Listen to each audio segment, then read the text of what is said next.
नमस्कार दोस्तों। जय सीताराम, जय हनुमान, जय बागेश्वर धाम सरकार। स्वागत है आप सभी का एक बार फिर से प्राचीन ज्ञान चैनल पर। दोस्तों, अगर आप अपनी लाइफ में कुछ नया सीखना चाहते हैं तो चैनल को सब्सक्राइब जरूर करिएगा। भक्तों, घर में होने वाली छोटी छोटी बातों में कई संकेत छुपे होते हैं। इन संकेतों को अगर समझ लिया जाए तो हम जान सकते हैं कि भविष्य में आने वाला समय कैसा होगा और परेशानियों से बच सकते हैं। भक्तों, ज्योतिष के अनुसार जब दरिद्रता बढ़ने की संभावना होती है तो घर में छोटी छोटी बातें इशारा करती है। और भक्तों, आज के इस वीडियो में हम आपको वास्तुशास्त्र के बहुत ही अनोखे और अद्भुत विचारों के बारे में बताने जा रहे हैं। दोस्तों, घर के बड़े बुजुर्ग हमेशा कुछ न कुछ सिखाते रहे हैं जिससे जीवन में कोई समस्या ना हो। और भक्तों, हमारे देश और समाज में संस्कारों का विशेष महत्व है। यह सभी कार्य न केवल भलाई के लिए होते हैं बल्कि आपकी तरक्की को भी प्रभावित करते हैं। शास्त्रों में भी कुछ बातें बताई गई हैं जिनको पूरा करने से आपका दिन बेहतरीन हो जाएगा। आज हम आपको कुछ ऐसे ही उपाय बताने जा रहे हैं जिनके करने से न केवल मान सम्मान में वृद्धि होगी बल्कि धन लाभ के साथ भाग्य के दरवाजे भी खुलेंगे। भक्तों, आज हम दुर्भाग्य को दूर करने वाली अचूक जानकारी आपको देंगे। और भक्तों, आज आप जानेंगे कि शिव महापुराण में कुछ ऐसी वस्तुएं वर्णित हैं, कुछ ऐसी चीजें हम बताएंगे जिनका दान अगर व्यक्ति करता है तो कैसा भी दुर्भाग्य हो, कैसी भी तकलीफ हो, वह निश्चित रूप से दूर हो जाती है। और कभी कभी मनुष्य को कोई ऐसी तकलीफ घेर लेती है, कोई ऐसी परेशानी घेर लेती है जिससे वह स्वयं घुटता रहता है। वो न किसी को कह पाता है, बता पाता है और न ही उसको निजात मिलती है।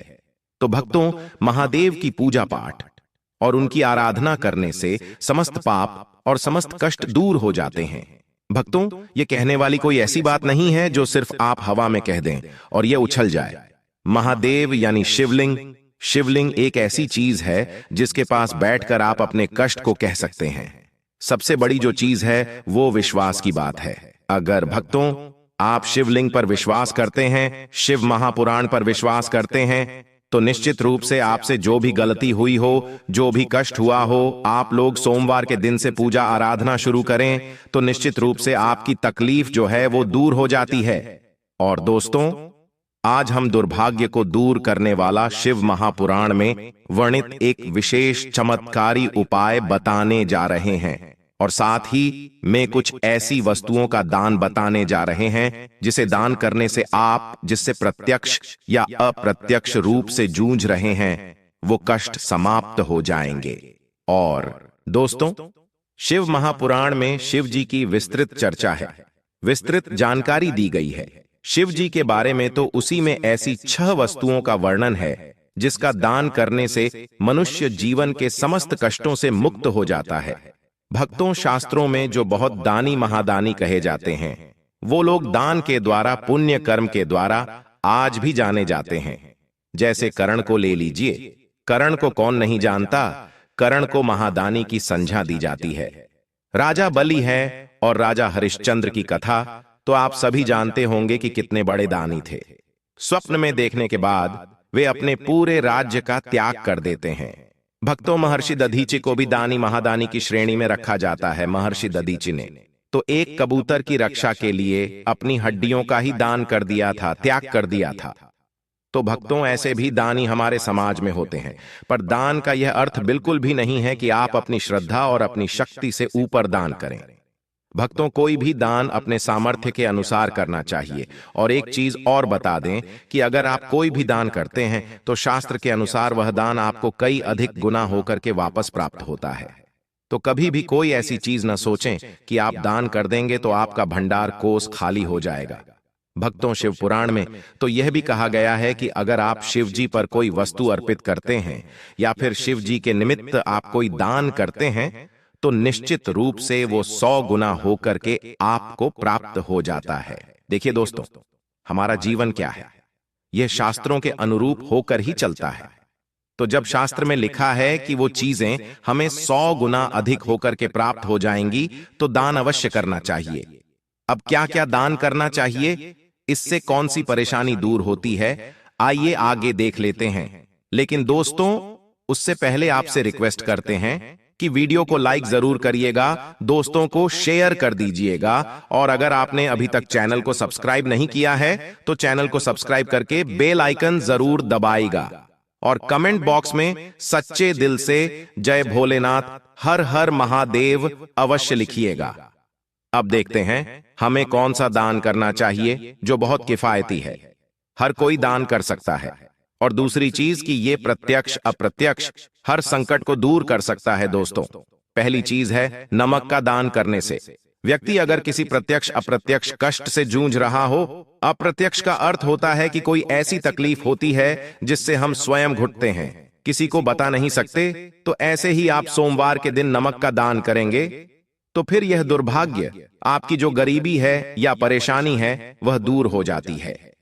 यानी भक्तों, नमक का दान आपके समस्त दुर्भाग्य को दूर करने में सहायक होता है, और नमक का दान करते समय आपको एक बात का ध्यान रखना है, आप अपने हाथों से नमक का सीधे किसी के हाथ में दान न करें। इस बात का विशेष कर आप ध्यान रखें। नमक का पैकेट आप नीचे रखें। दोस्तों, एक प्रकार का नमक होता है जो गोल गोल होता है, जिसे साबुत नमक कहते हैं। वो अगर आपको मिल जाए, उसे आप दान करते हैं तो वो सर्वश्रेष्ठ माना जाता है। पर पैकेट में जो नमक मिलता है जिसे आप भोजन बनाने के लिए इस्तेमाल करते हैं, वो नमक भी आप दान कर सकते हैं, इससे भी आपका दुर्भाग्य दूर होता है। भक्तों, अगली चीज है गुड़। दोस्तों, गुड़ का दान अगर आप करते हैं तो इससे आपके रिश्ते अच्छे होते हैं। अब ये रिश्ता आपका किसी से भी हो सकता है, पति पत्नी के बीच अगर संबंध मधुर नहीं है, आए दिन क्लेश होता है, झगड़े लड़ाई और स्थिति तलाक तक पहुंच गई है, तो आप महादेव की शरण में जाएं। महादेव आपके समस्त संकट को दूर करते हैं। उदाहरण के लिए अगर बता दें कि अगर कोई व्यक्ति बहुत अधिक लंबे समय से बीमार है तो आप ज्योतिष के पास जाएंगे। जहां भी जाएंगे तो वह आपको यही कहेंगे कि भगवान शिव की शरण में जाओ, महामृत्युंजय का जाप कराओ, महामृत्युंजय अनुष्ठान कराओ, रुद्राभिषेक कराओ। क्यों नहीं, आपको वे और कोई देवता या फिर कोई और उपाय बता देते हैं कि आप उनकी शरण में जाएं, आप वह उपाय करें। भक्तों, वो सिर्फ और सिर्फ भगवान शिव की शरण में जाने को ही आपको कहेंगे। तो आप ये समझ लीजिए कि अगर आपका रिश्ता तलाक तक गया है, आपको लग रहा है कि अब बनने वाली नहीं है, तो हम आपसे कहेंगे कि आप महादेव की शरण में एक बार अवश्य जाएं। और दोस्तों, महादेव को सोमवार के दिन गुड़ जरूर अर्पित करें, गुड़ का दान जरूर करें।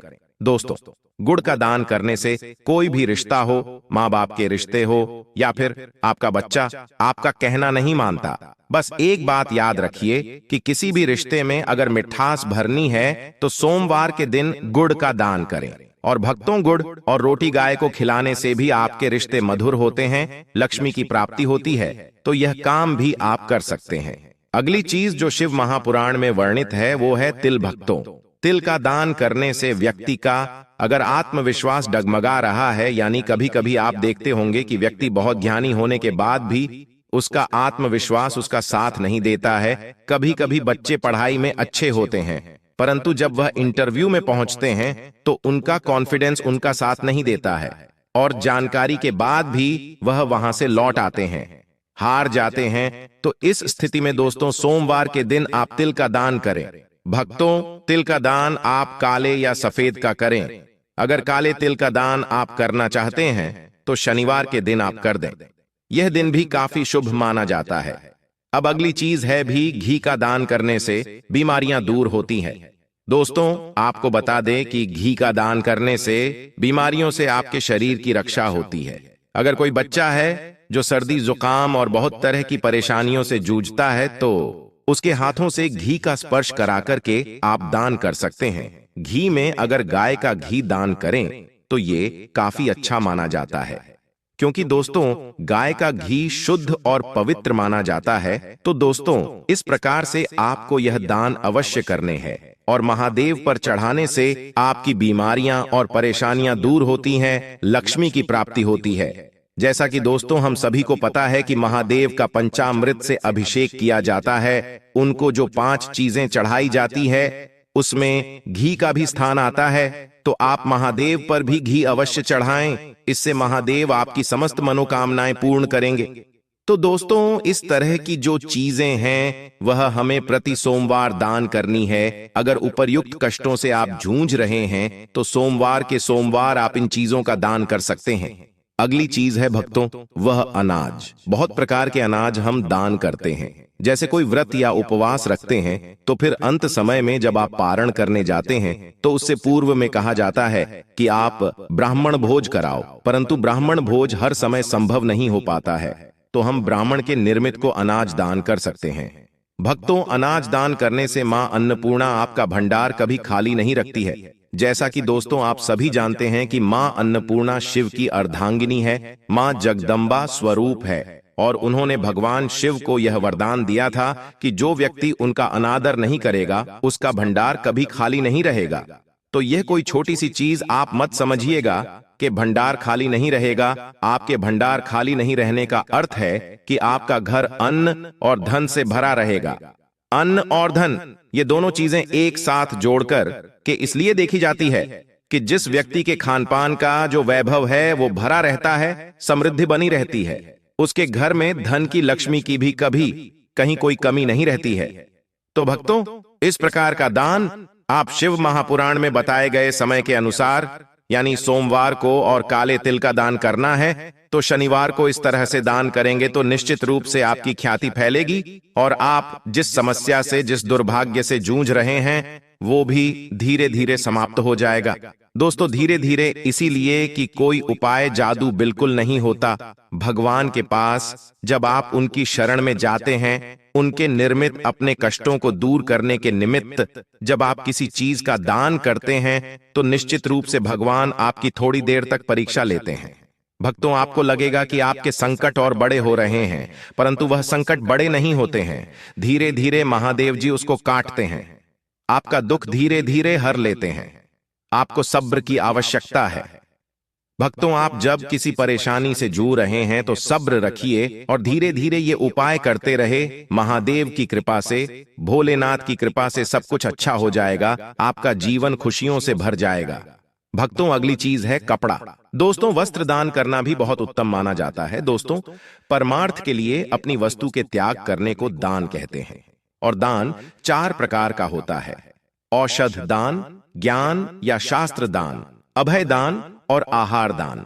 दान में दी जाने वाली वस्तु, जिसे दान दिया जा रहा है, उस पात्र और जिस समय दान दिया जा रहा है उस समय एवं जिस भावना से दान दिया जा रहा है उस भाव, यानी इन 4 बातों की अपेक्षा से दान का फल प्राप्त होता है। और किसी पर करुणा करके जो मदद की जाती है उसे दान नहीं समझना चाहिए। भक्तों, इस हाथ से दिया जाए और दूसरे हाथ को पता न लगे, असल दान वह होता है। करके बखान करना, लालच के वशीभूत देना, नाम करने या पुण्य की अभिलाषा से किया गया दान अकारट होता है। यह दान नहीं फल की कामना से किया काम कहलाता है।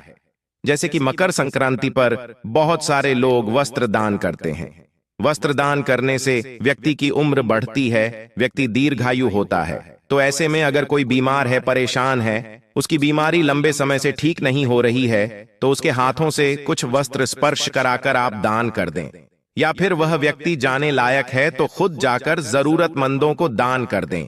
ये उपाय हम नहीं कह रहे हैं, ये उपाय शास्त्रों में वर्णित है, शिव महापुराण में वर्णित है। तो यह उपाय निश्चित रूप से आपकी संपूर्ण समस्याओं को समाप्त करेगा। और कैसा भी दुर्भाग्य चल रहा हो, धीरे धीरे वह दुर्भाग्य महादेव की कृपा से कटने लगेगा। दोस्तों, आज के लिए बस इतना ही। आज की प्राचीन जानकारी आपको कैसी लगी हमें कमेंट बॉक्स में जरूर बताएं। और हां, वीडियो को लाइक करना ना भूले और कमेंट बॉक्स में सच्चे दिल से जय जय भोलेनाथ लिखना ना भूले। धन्यवाद।